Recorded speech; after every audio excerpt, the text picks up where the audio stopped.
Elles peuvent diminuer avec le temps, mais est-ce qu'elles peuvent disparaître complètement? La question reste posée. Les vergetures sont souvent dues à un étirement de la peau, moyen de prévention et de traitement des vergetures. C'est après ce reportage. Très fréquentes chez les femmes, les vergetures apparaissent sur des zones bien précises du corps. Elles s'installent le plus souvent sur le ventre, la poitrine, les bras, les fesses et sur les cuisses. Plusieurs facteurs sont la cause de leur apparition sur la peau. Selon les spécialistes de la santé, la grossesse, la perte ou la prise du poids favorisent l'apparition des vergetures. Lorsqu'elles sont mal traitées, les vergetures s'éclatent et prennent de volume. Même si les femmes sont plus concernées, les hommes ne sont cependant pas épargnés.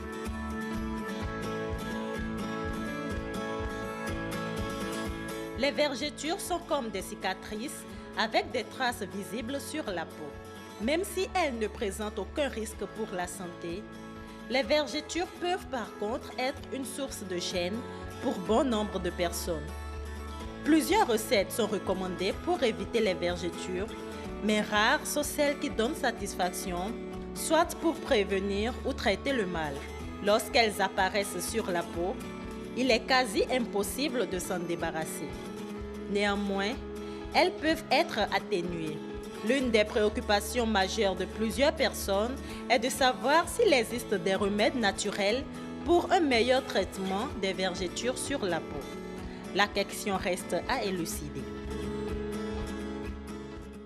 Merci beaucoup à vous, Fulgensia Routondi, pour ce commentaire sur Image. Eh bien, nous retrouvons Yasmine Damata et son invité sur ce plateau. Bonsoir Yasmine. Bonsoir Marcel Betoro. Comment allez-vous? La pleine forme toujours. Avec un joli sourire. Eh bien, c'est ce qu'il faut. Hein. Bonsoir également à vous, Olivier Yédomon. Bonsoir. Vous allez bien aussi comme Yasmine? Ça va très bien, merci. D'accord. Alors, je rappelle que vous êtes dermatologue et ce soir, nous allons parler des vergetures. Toutes les femmes, la plupart des femmes en souffrent. C'est dû à quoi? Avant de laisser le plateau à Yasmine. Les vergetures, c'est un trouble trophique qui arrive au niveau de la peau et dont le siège est situé au niveau du derme. Vous savez, la peau est constituée de 3 couches. Vous avez la couche superficielle qui est l'épiderme, la couche moyenne qui est le derme et la couche toute inférieure qui est l'hypoderme. Le problème des vergetures se situe au niveau de la couche moyenne de la peau. Dans le derme, vous avez 2 fibres. Vous avez les fibres élastiques qui permettent, lorsque l'on étire la peau, d'avoir donc alors une petite traction de la peau. Et vous avez ensuite les fibres collagènes qui permettent donc alors que la peau soit bien structurée d'un niveau, d'un bout à l'autre. Et la substance, la cellule qui produit les fibres collagènes et les fibres élastiques, c'est le fibroblast qui en produit. Le problème qui va arriver, c'est que vous avez à un moment donné des situations, des facteurs qui vont permettre alors à ce que les fibres élastiques se rompent et les fibres collagènes se rompent entre elles. Et donc, il y a une traction qui crée une fracture au niveau de la peau, au niveau du derme, bien sûr, dans lequel on se situe et qui va donner des vergetures. Ok, tout simplement. Mais est-ce que s'il n'y a que les femmes qui font des vergetures ou les hommes également peuvent avoir des vergetures? Eh bien, les vergetures, en général, il y a plus de femmes que d'hommes qui le font, donc tous les sexes le font. Le problème, c'est qu'au niveau des hommes, vous avez la prise de poids qui se fait en dessus de la ceinture, en particulier au niveau des épaules, oui. Alors que chez la femme, vous avez donc une prise de poids qui se fait beaucoup plus au niveau donc, du bassin gynoïde, donc qui donne des formes arrondies. Que vous aimez bien. Absolument, absolument. Et donc, étant donné que ces prises de poids chez la femme noire aussi sont beaucoup plus importantes, parce que dans les pays caucasiens, on ne rencontre pas beaucoup, vous ne voyez pas de femmes avec de très grandes rondeurs. Mais chez les femmes africaines, c'est franchement quelque chose qui est vraiment un atout, je suppose. Hein. Ouais. Et donc, ça peut donner des vergetures. Parce que s'il y a une prise de poids importante pendant un délai assez court, vous avez des vergetures, comme si vous avez aussi une perte de poids. Mais le plus souvent, c'est des prises de poids importantes. Et la femme noire, en général, en Afrique, on mange très bien. Et on prend un peu de poids. Il y a les grossesses aussi qui se succèdent et qui peuvent laisser, en général, ce petit héritage, en général. Du coup, la femme africaine est censée avoir des vergetures, quel que soit ce qu'elle fera. tant qu'à partir à un certain âge, elle est prédisposée à avoir des vergetures, c'est bien ça? Oui, génétiquement, s'il y a une prise de poids importante, parce que s'il y a des femmes qui prennent du poids, qui font des rondeurs, parce que c'est des rondeurs qui, en général, une prise de poids importante à un certain moment qui peut donner des vergetures. Donc la femme noire est plus exposée. Mais il y a des femmes noires qui sont très sveltes et qui n'ont pas ce genre de problème. Ce qui est sûr, c'est que les vergetures ne sont pas une maladie en elles-mêmes. Elles créent un problème, un préjudice esthétique. Et ça, on le constate régulièrement. Par rapport à ça, on peut dire qu'il y a la prévention qui est la plus importante.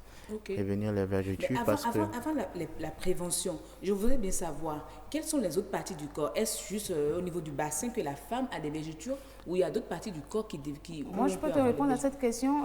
Non, et surtout au niveau du ventre, après l'accouchement. Absolument, parce que ce sont les zones de traction. Vous avez l'abdomen, vous avez les cuisses, en général, qui sont les plus chez la femme, qui sont l'abdomen, les cuisses.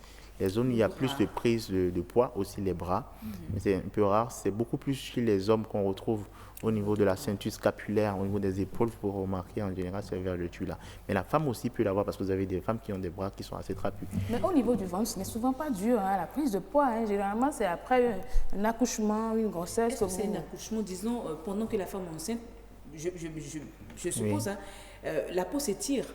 Absolument. Et elle a des irritations. Absolument. Et après qu'elle gratte, après accouchement, on voit des traces de vergetures. Oui, l'accouchement, la grossesse, c'est pas chez tout le monde aussi. Parce qu'il faut savoir que les grossesses également, il y a une autre hormonale chez la femme. Et lorsque vous avez donc une peau qui est imbibée hormonalement, elle devient plus fragile.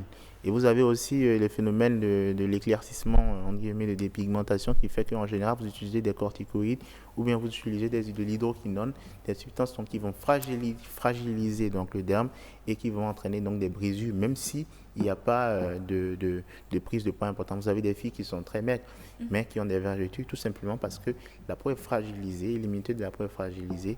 Et donc, ces structures de la peau donc, sont souvent, les fibres se rompent plus vite si on veut avoir une peau claire. Donc on abîme non seulement la mélanine, mais on abîme également des structures telles que le collagène et telles que l'élastine. Et ça va arriver très souvent. C'est ces vergetures qu'on voit plus souvent même que les vergetures des grossesses, parce que en général dans nos contrées, les femmes enceintes, il y a la belle-mère qui est là, qui donne des conseils. Il faut mettre un truc pour attraper le ventre. Tout ça, c'est des petites manœuvres en général pour prévenir des vergetures, pour prévenir de la traction trop importante du fœtus au niveau donc, de l'utérus et qui va tirer sur la peau parce que l'utérus il pèse et puis il y a quand même des Déjà gravités. Que vous êtes en train de parler des préventions, moi je veux savoir, en dehors de ce que des recettes de grand-mère, est-ce qu'il y a d'autres moyens? Voilà, théoriquement, il est dit que dans le milieu scientifique, il est dit qu'en général, on ne guérit pas des vergetures. Il y a un exemple simple, on dit que vous avez la culotte d'un caleçon, quand vous mettez votre caleçon, vous avez une élastique qui vous tient au niveau donc, du bassin. Donc, si vous étirez trop la culotte du caleçon et que celle-ci s'étire trop et qu'elle devient très, très, très, très ample, vous ne pourrez plus la mettre parce qu'elle n'est plus convenable. Et donc, comment faire en général que ce caleçon, cet élastique qui est au-dessus du caleçon devienne convenable et étroit? C'est un peu difficile. Et dans la même logique qu'on dit qu'en général, il n'y a pas de traitement pour les vergetures. C'est ce qu'on disait pendant longtemps. Mais quand vous regardez un peu dans notre ville, Cotonou par exemple, vous allez voir beaucoup de gens qui vont s'essayer, barbe d'escargot, caféine, etc. Mais ça ne part pas il y a beaucoup de recettes qui sont et ça ne marche pas, c'est ça? Qui sont utilisées, promotion de beaucoup de choses, mais en général, le résultat est encore décevant. Ce qui est sûr, au niveau des vergetures, il faut beaucoup plus insister sur la prévention. Donc, passer la prévention, il y a des crèmes également, des crèmes médicales qu'on prescrit souvent aux patients, mais vous n'avez pas souvent plus de 30% donc, de restitution. Les dernières techniques qui existent, qui permettent donc de la restitution à près de 60%, 80% si donc la vergeture est encore neuve, c'est-à-dire fraîche, c'est-à-dire aiguë, c'est la carboxythérapie qui consiste donc à envoyer donc du monoxyde de carbone dans la lumière donc de la vergeture au niveau du derme. Et ce monoxyde de carbone donc alors favorise donc l'oxygénation donc du derme et donc alors la production de collagène. Deuxième technique thérapeutique qui marche, c'est la mésothérapie où on va envoyer donc des substances qui contiennent de l'acide hyaluronique pour renfermer le derme. C'est donc de petits appareils. Donc on voit des petites aiguilles qui vont envoyer donc cet acide hyaluronique qui va ensuite raffermir le derme. Ces deux techniques-là, vous avez donc par rapport au traitement conventionnel topique en application des crèmes, vous avez pratiquement 3 fois plus de chances donc d'avoir une amélioration. Okay. Et si la vergeture est neuve, il y a encore plus de chances que ça se résolve très vite. Mais si la vergeture est cicatricielle, c'est encore plus difficile. En Europe, il y a le laser qui est utilisé, qui est la technique, à mon avis, qui donne le plus de meilleurs résultats par rapport à la carboxythérapie, mais le laser sur peau noire est encore ce que je veux savoir dans tout ce que vous êtes en train de dire, très dangereux parce qu'il y a une hyperpigmentation résiduelle. Il n'y a pas quelque chose de pratique là qu'on peut faire? Moi, je voudrais savoir par rapport à ce que vous venez de dire.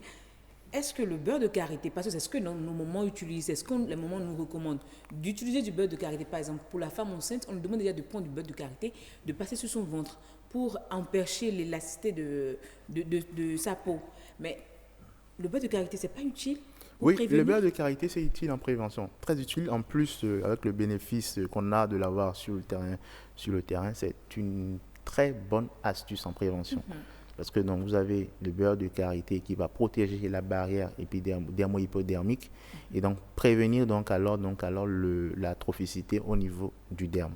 Donc, c'est une très bonne astuce. Maintenant, est-ce qu'en curatif, le beurre de karité donne de bons résultats? Ça, il faut encore le dire. Donc, l'après-accouchement, les vergetures sont déjà là, le beurre de karité, c'est pas évident que ça marche. Non, c'est pas évident. Si vous faites l'expérience, c'est pas évident. Il n'y a rien de tout à fait précis. Au niveau donc du traitement des vergetures, la recherche est encore en cours, mais les éléments aujourd'hui qu'on a qui nous permettent d'avoir de meilleurs résultats sont la carboxythérapie, la mésothérapie associée à un traitement topique. J'avais une petite question, mais bon, je ne sais pas si je peux la poser très rapidement. Quelqu'un qui s'est dépigmenté et qui a eu l'apparition des vergetures, est-ce qu'il peut corriger ça complètement? Voilà. En général, si le sujet est jeune et qu'il y a une dépigmentation qui est en place, c'est qu'il faut arrêter la dépigmentation et laisser la peau se reconstituer. Donc, il n'y a pas